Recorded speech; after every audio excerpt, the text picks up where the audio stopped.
સમર્પણ techno school channel. હવે આપણે ગયા લેક્ચરમાં જે શીખી ગયા છે બરાબર, સદિશના ઘટકો પાડવાની પદ્ધતિ શીખી ગયા છે।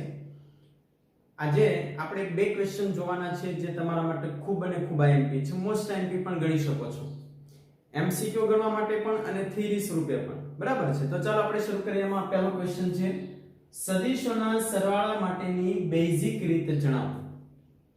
કઈ રીત આપણે જણાવવાની છે મિત્રો? બેઝિક રીત। હવે સરવાળા માટેની આપણે એક ત્રિકોણની રીત શીખી ગયા બરાબર છે। કઈ રીતે? તો કે એક સદિશ હોય બરાબર, તેના પર બીજો સદિશ ગોઠવી અને આપણે એક પરિણામી સદિશ આ રીતે બનાવતા। આ રીત જે છે એ આપણે ત્રિકોણની રીત કહેતા। એક સદિશના શીર્ષ ઉપર બીજા સદિશનું પુચ્છ ગોઠવતા અને બીજા સદિશનું શીર્ષ અને પ્રથમ સદિશના પુચ્છને જોડતો સદિશ એટલે પરિણામી સદિશ હતો બરાબર। આજે આપણે જે જોવાના છે બેઝિક રીત છે, બહુ સહેલી છે। ગયા લેક્ચરમાં આપણે જે ઘટકો પડ્યા બસ એ જ પદ્ધતિથી આપણે ઉપયોગ કરીએ છીએ। તો અહીં તમને આકૃતિ દોરી અને સમજાવીએ। ખાસ આકૃતિમાં ધ્યાન રાખશો તો ખબર પડી જશે x અને y। જો તમે આની પહેલાનો લેક્ચર 6 નંબરનો લેક્ચર જોયો ન હોય તો તમે જોઈ લેશો કે જેથી તમે આ સહેલી રીતે શીખી શકો છો। એમાં આપણે બે સદિશ દોરીએ છીએ કે સમજો કે આ આપણો પ્રથમ સદિશ છે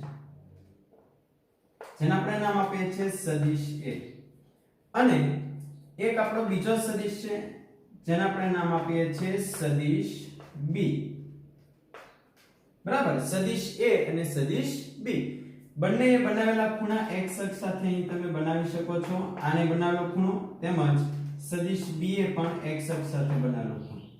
હવે મેં તમને જણાવ્યું એમ કે આપણે જ્યારે ઘટકો પાડીએ છીએ બરાબર ત્યારે શું કરીએ છીએ? તો મેં તમને શીખવાડ્યું પ્રક્ષેપ દોરીએ છીએ। ગયા લેક્ચરમાં મેં તમને કીધું પ્રક્ષેપ કોને કહેવાય? તો કે સદિશના માથા પરથી x અક્ષ ઉપર ઉતરવાનું અને સદિશના માથા પરથી y અક્ષ ઉપર ઉતરવાનું, એટલે આપણને શું મળી જશે મિત્રો?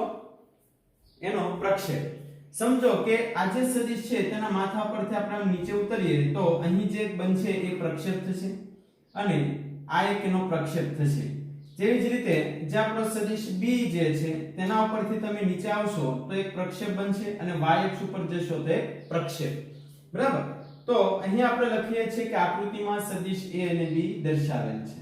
તો આપણે દર્શાવીએ કે કયા કયા પોઈન્ટ છે? તો કે આકૃતિમાં સદિશ A અને B દર્શાવેલ છે। ચાલો હવે સદિશ A અને B ના x અને y અક્ષ ઉપરના પ્રક્ષેપો એટલે કે ઘટકો કયા કયા છે? તો આપણે લખી દઈએ સદિશ A અને B ના x અને y અક્ષ પરના ઘટકો કૌંસમાં લખી શકો છો પ્રક્ષેપ। કયા કયા થાય? તો કે સદિશ A નો ઘટક થાય ax ay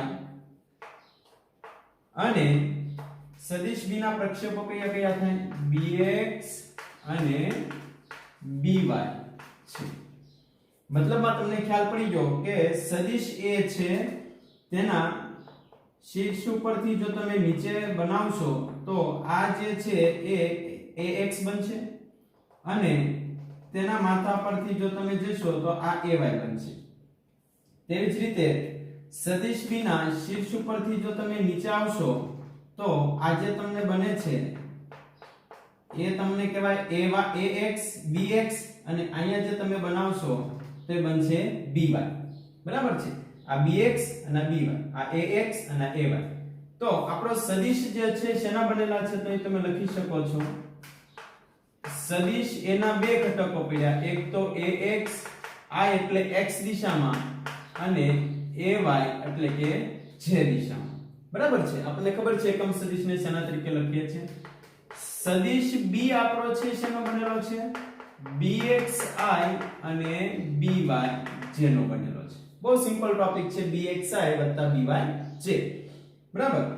હવે આ જે બે સદિશ છે તેનો પરિણામી સદિશ કયો થશે?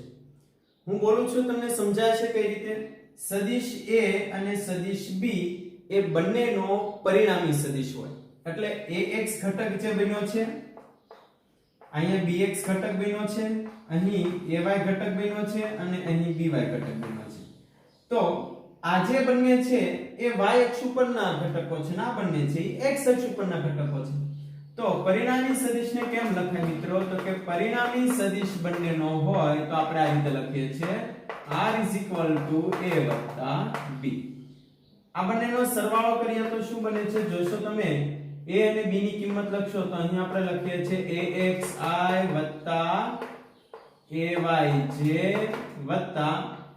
bxi byj. હવે સમજવામાં બહુ જ સહેલું છે, ખાસ મગજમાં રાખશો કે કયા કયા ઘટકોનો સરવાળો થાય. તો કે x અક્ષ ઉપરના જે ઘટકો હોય તો x અક્ષનો જ સરવાળો થાય, y અક્ષના ઘટકો હોય તો y અક્ષનો જ સરવાળો થશે. બરાબર? તો અહીં જોશો કે x અક્ષના ઘટકો અને y અક્ષના ઘટકોનો આપણે સરવાળો કરીએ છીએ. તો ચાલો આપણે શરૂ કરીએ. અહીં ax અને જે xi ઘટકો હોય તેનો આપણે સરવાળો કરવાનો છે. તો આ રીતે લખાય ax bxi. i આપણે એકમ સદિશ બહાર કાઢીએ એટલે x ઘટકનો જ સરવાળો થાય અને y ઘટકનો સરવાળો કઈ રીતે થાય? તો કે ay byj. બરાબર છે? તો આને આપણે સદિશની એક બેઝિક રીત કહીએ છીએ. આ લખી શકો છો, આ જે ઘટકો છે બરાબર એ x અક્ષનો પરિણામી છે એટલે x અક્ષનો પરિણામી વત્તા ry જે y અક્ષનો પરિણામી. બરાબર? જ્યાં તમને ખ્યાલ હોવો જોઈએ કે rx એટલે શું થાય? તો કે એ કયા કયા ઘટકો છે? ax bx. અને ry એ કયા ઘટકો છે? તો કે ay by. મતલબમાં તમને જ્યારે પણ પૂછે કે બેઝિક રીત કરવાની છે તો x અક્ષ ઉપરના જેટલા ઘટકો એનો સરવાળો કરવાનો અને y અક્ષ ઉપરના ઘટકોનો સરવાળો અલગથી કરવાનો. જો આ સદિશનું તમને rx ry મળી જાય તો જો તમારે એને મૂલ્ય લખવું હોય તો આપણને ખ્યાલ છે મૂલ્યને શેમાં લખીએ છીએ? માનાંકમાં rx નો વર્ગ વત્તા ry નો વર્ગ. તો આ આપણી જે પદ્ધતિ જે છે એને આપણે બેઝિક રીતની પદ્ધતિ કહીએ છીએ. ફરી એકવાર જોશો, બહુ સિમ્પલ મેથડ છે. બે સદિશ દોરેલા છે a અને b. બરાબર? તેના ઘટકો પાડવાના છે તો x અક્ષ ઉપર દોરવાનો અને y અક્ષ ઉપર દોરવાનો, જેને આપણે પ્રક્ષેપ કહીએ છીએ. આગલા લેક્ચરમાં પણ આપણે કીધું છે કઈ રીતે. તેવી જ રીતે b ના ઉપરથી bx અને by એવા બે પ્રક્ષેપ દોરીએ. આ બંને જે ઘટકો જે છે એમાં સદિશ a ના બે ભાગ પડ્યા, સદિશ b ના બે ઘટકો પડ્યા. તો પરિણામી સદિશ કેટલો હોય? તો કે બંનેનો સરવાળો. કોનો કોનો સરવાળો કરવાનો છે? તો કે x ઘટકનો અને y ઘટકનો સરવાળો કરવાનો છે. બરાબર? અને rx અને ry જે છે એ x અક્ષનો પરિણામી સદિશ કહેવાય અને y અક્ષનો પરિણામી સદિશ કહેવાય. તેનું મૂલ્ય મેળવવું હોય તો બંને ઘટકના વર્ગના સરવાળોનું વર્ગમૂળ કરવાનું. આવા એક્ઝામ્પલ પણ તમારે આવતા હોય છે, બહુ સહેલા હોય છે. આ જ પદ્ધતિથી તમારે એક્ઝામ્પલ ગણી નાખવાનું હોય છે જેમાં rx અને ry તમારે મેળવવાના હોય છે. રેડી? તો આ જે પદ્ધતિ છે IMP છે, ખાસ લખી લેશો તમે દરેક વિદ્યાર્થી મિત્રો. ત્યારબાદ નીચે આપણે એક બીજી પદ્ધતિ એટલે કે નોંધ તરીકે લખીએ અને એક ઉદાહરણ આપણે જોવાના છે. તો આ તમે મુદ્દા ફટાફટ લખી લેશો. જે આપણે નોંધની વાત કરી છે એને આપણે જોઈએ. નીચે તમે નોંધ તરીકે પણ લખી શકો છો. જો તમને ત્રણ સદિશ આપેલા હોય એટલે કે 3 axi ayj az. બરાબર? ત્રણ ત્રિપરિમાણની અંદર સદિશ દર્શાવેલો છે.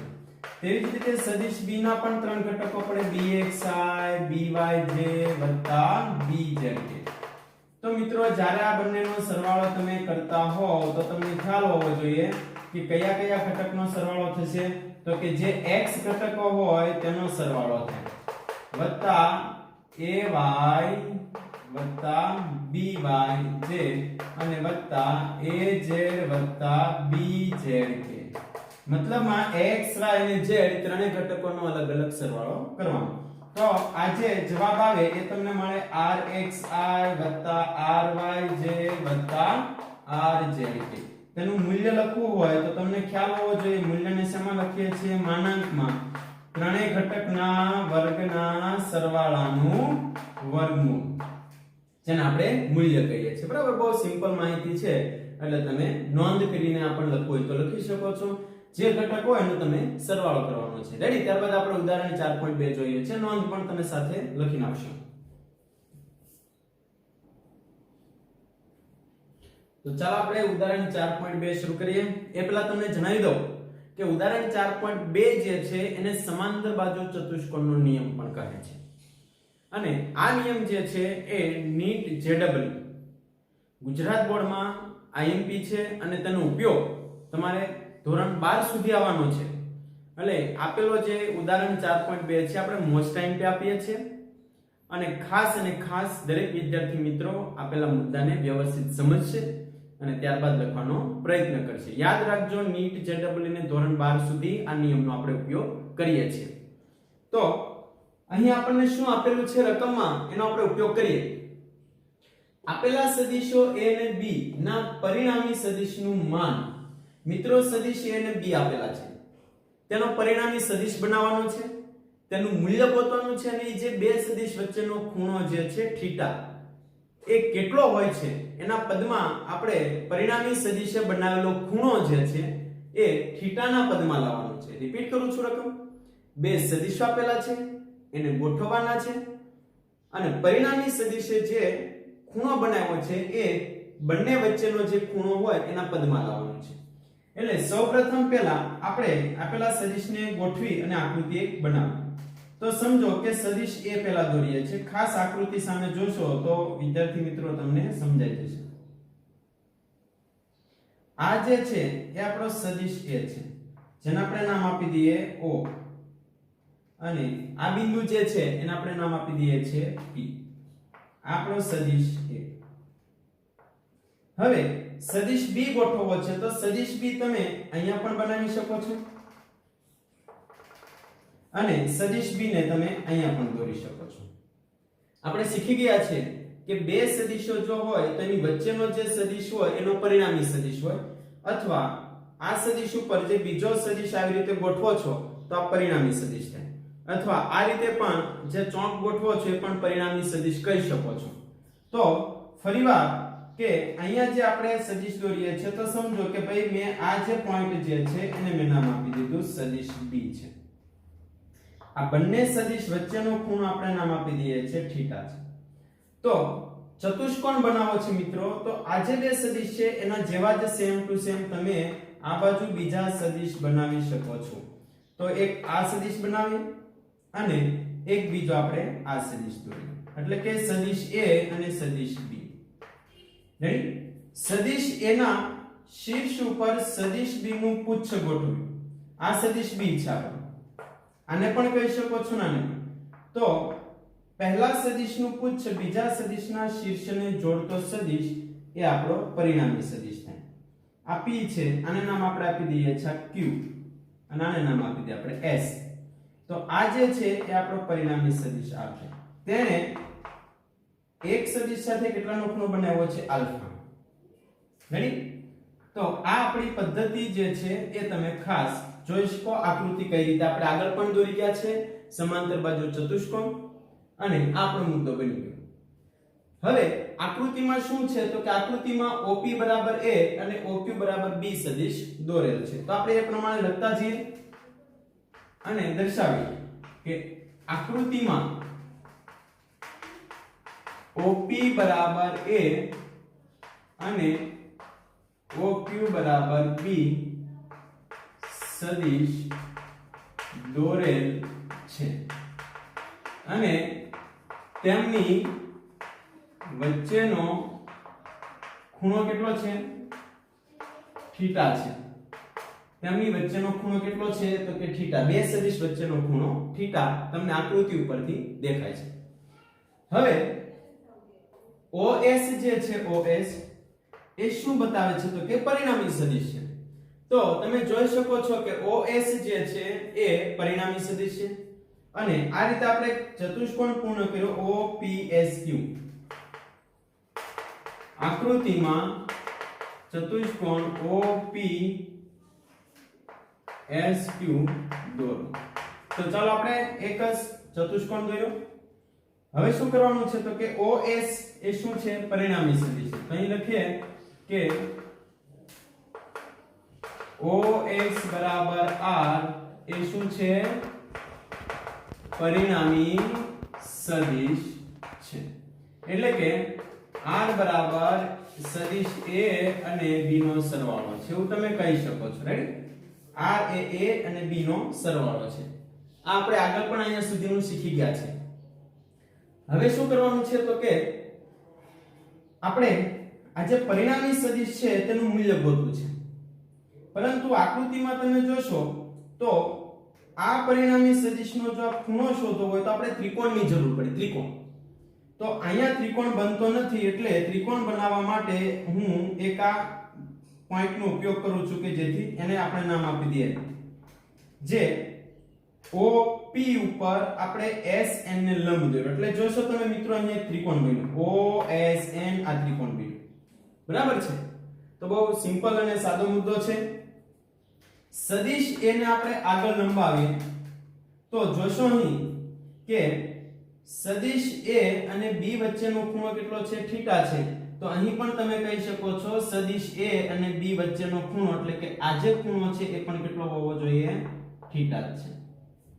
ફરીથી બોલું છું, ખાસ ધ્યાન રાખશો તમે. અહીં આપણી પાસે બે સદિશો છે A અને સદિશ B. તેની વચ્ચેનો ખૂણો કેટલો છે થીટા. તો જો આ સદિશને આપણે આગળ લંબાવીએ તો આ સદિશ B જે છે ને આ સદિશ A છે તેની વચ્ચેનો ખૂણો પણ કેટલો થશે થીટા.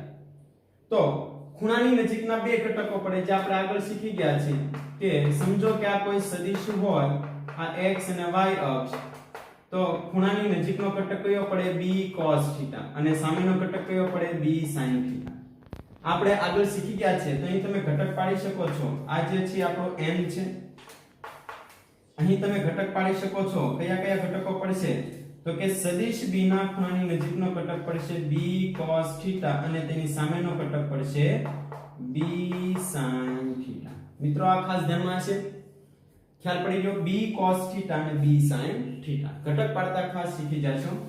આકૃતિ સમજી લેશો એટલે તમને ખાસ અને ખાસ મુદ્દાઓ જે છે એ સમજાઈ જશે. હવે આપણે OS મેળવવું છે તો અહીં તમને સમજાવીએ કે OS બરાબર શાનું બનેલું છે તો કે ON અને SN. તો અહીં લખીએ છીએ OS નો વર્ગ ON નો વર્ગ વત્તા SN નો વર્ગ. એટલે કે તમને ખ્યાલ પડી ગયો કે ON આ જે છે કર્ણ છે. કર્ણ એટલે બે બાજુના વર્ગના સરવાળાનું વર્ગ. એ તમને ખ્યાલ હશે. હવે આપણે ON શોધી લઈએ. ON કેટલો થશે તો અહીં જ્યાં અહીંયા સમીકરણ 1 નામ આપો તો આપી શકો છો. જ્યાં ON આકૃતિમાં જોશો ON કોણ બનેલું છે તો કે OP અને PN નું. તો અહીં લખીએ ON OP PN. OP એટલે કેટલું થશે તો કે A અને PN એટલે કેટલું છે અહીં જો તમને લખેલું છે b cos θ. હવે SN તમને આપેલું છે. SN એટલે b sin θ.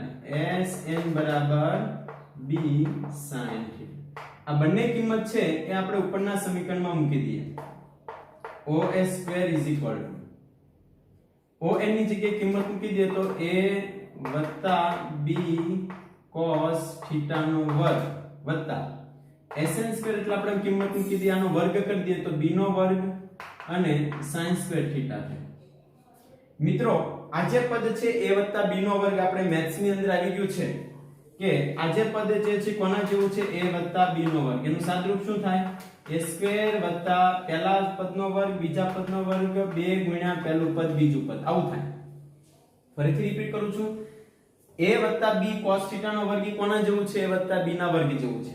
એનો મતલબ a નો વર્ગ b નો વર્ગ 2ab થાય. તો ચાલો આ રીતે મને ઘટક પડાવશો. અહીંયા આપણો જવાબ મળી ગયો છે. હવે થોડાક જ 2-3 પદ છે એટલે જોશો ખાસ. OS એટલે કોણ છે આપણો R છે. પરિણામી સદિશ R. અહીં જોશો પહેલા પદનો વર્ગ એટલે a2 બીજા પદનો વર્ગ એટલે b2 cos2 θ અને વત્તા 2ab cos θ. બરાબર છે. અને વત્તા આ પદ આપણે લખી નાખીએ સાથે તો અહીં લખી દઉં છું વત્તા b² sin² થીટા. ખાસ જોશો, પહેલા પદનો વર્ગ વત્તા બીજા પદનો વર્ગ વત્તા 2 ગુણ્યા પહેલું પદ બીજું પદ વત્તા છેલ્લું પદ જે છે લખી નાખ્યું. બરાબર. હવે અહીં તમે જોશો આ જે બંને પદ જે છે એમાં b² કોમન છે, તો અહીં હું એને લખી દઉં છું કઈ રીતે, ખાસ ધ્યાન રાખજો મિત્રો. a² વત્તા b². આ બે પદમાંથી b² કોમન કાઢ્યું તો અંદર શું વધે? sin² થીટા અને cos² થીટા. sin² થીટા વત્તા cos² થીટા વધે વત્તા 2ab cos થીટા. હવે 10મા ધોરણમાં પણ તમે શીખી ગયા છો ત્રિકોણમિતિય નિયમો. sin² થીટા અને cos² થીટા બરાબર કેટલું થાય? 1. તો આપણો જવાબ મળી ગયો a² + b² + 2ab cos theta. અહીં આપણો r નો વર્ગ છે, જો વર્ગ કાઢો તો અહીં શું લાગશે? પરિણામી સદિશ. તો આ આપણો પરિણામી સદિશનું મૂલ્ય મળી ગયું મિત્રો. બરાબર છે. ખાસ ધ્યાનમાં રાખી અને મુદ્દાને છે એ તમે લખી લેશો.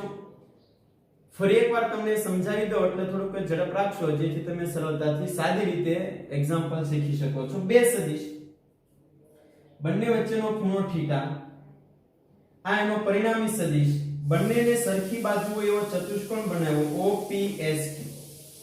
પરિણામી સદિશ જે છે એને ત્રિકોણ બનાવવા માટે આપણે અહીં એક લંબ દોર્યો છે, SN લંબ બોલે. કોના પર દોરેલો છે? તો કે OP ઉપર SN આપણે એક લંબ દોર્યો એટલે એક ત્રિકોણ બની જાય. ત્રિકોણ પૂર્ણ કરવા માટે દોરેલો એક ભાગ છે.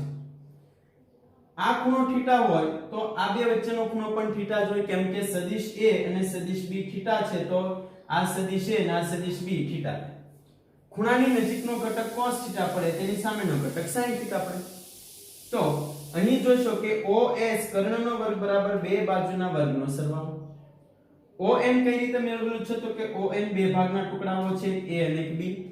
તો A + B cos થીટા અને SN કયો ભાગ છે? તો કે B sin થીટા. આ બંને જે છે એને અહીંયા વર્ગ કરીને કિંમત મૂકી દઈએ. તો વર્ગ કરતી વખતે ખાસ ધ્યાન રાખજો, આ A + B નો વર્ગ એના જેવું સાદરૂપ છે, કૌંસની બહાર વર્ગ. a² પહેલા પદનો વર્ગ બીજા પદનો વર્ગ વત્તા 2 ગુણ્યા પહેલું પદ બીજું પદ, અને આ પદ છે ને એમને રહેવા દીધું. બંને પદમાં b² છે કોમન છે એટલે b ને બહાર કાઢી લીધું. અંદર sin² થીટા વત્તા cos² થીટા વધ્યું, જેની કિંમત કેટલી થાય? 1. અને અહીંયા જે વર્ગ હતો r નો વર્ગ એ કાઢીએ તો વર્ગમૂળ લાગે. આ સમીકરણ તમારે ધોરણ 12 સુધી અને આપણે ખૂબ જ અગત્યનું છે જે તમારે ખાસ ધ્યાનમાં રાખવાનું છે. તો આ મુદ્દા લખી લેશો. હજી આપણે એક પોઈન્ટ બાકી છે કે બંને વચ્ચેનો ખૂણો જે છે એટલે કે આ આલ્ફા ખૂણો છે કેટલો હોય એ આપણે મેળવવાનું છે, એટલે આપણી થિયરી અહીં પૂરી થશે. આટલા મુદ્દા તમે વ્યવસ્થિત અહીંયા સુધી લખી લેશો, ખાસ અને ખાસ. તો અહીં જોશો કે અહીંયા પછી આપણે લાસ્ટ મુદ્દો લખી લઈએ. પરિણામી સદિશ છે બનાવેલ ખૂણો. તો ચાલો પરિણામી સદિશ r જે છે ને કેટલો ખૂણો બનાવવા ત્રિકોણમાં તમે જોશો, જેમાં આપણે ઉપયોગ કરીએ છીએ tan આલ્ફા, એટલે આપણને આલ્ફા મળશે. સામેની બાજુ છેદમાં પાસેની બાજુ, સામેની બાજુ SN છે, પાસેની બાજુ ON છે. ON કોની બનેલી છે? તો તમે જોશો SN ના છેદમાં ON બાજુ છે OP અને PN ની બનેલી છે, એટલે અહીં આપણે લખ્યું OP + PN. તો અહીં આપણો ખૂણો બની ગયો છે tan આલ્ફા SN એટલે સામેની બાજુ b sin થીટા અને પાસેની બાજુ એટલે a + b cos થીટા. આ આપણું સમીકરણ થઈ ગયું મિત્રો. આ સમીકરણ અને આ બંને સમીકરણ તમને JEE અને NEET માટે ખૂબ જ અગત્યના છે, જેનો તમે ખાસ ધ્યાન રાખીને ઉપયોગ કરવાનો આવશે. દાખલાઓ આવશે ત્યારે આ પદ્ધતિમાંથી તમને ઇક્વેશન પૂછીને દાખલા સોલ્વ કરાવવામાં આવશે. બરાબર છે? તો વ્યવસ્થિત આ બે મુદ્દાઓ તમે આજના શીખી લેશો. થેન્ક યુ ટુ વોચ સમર્પણ techno school channel. Welcome to physics.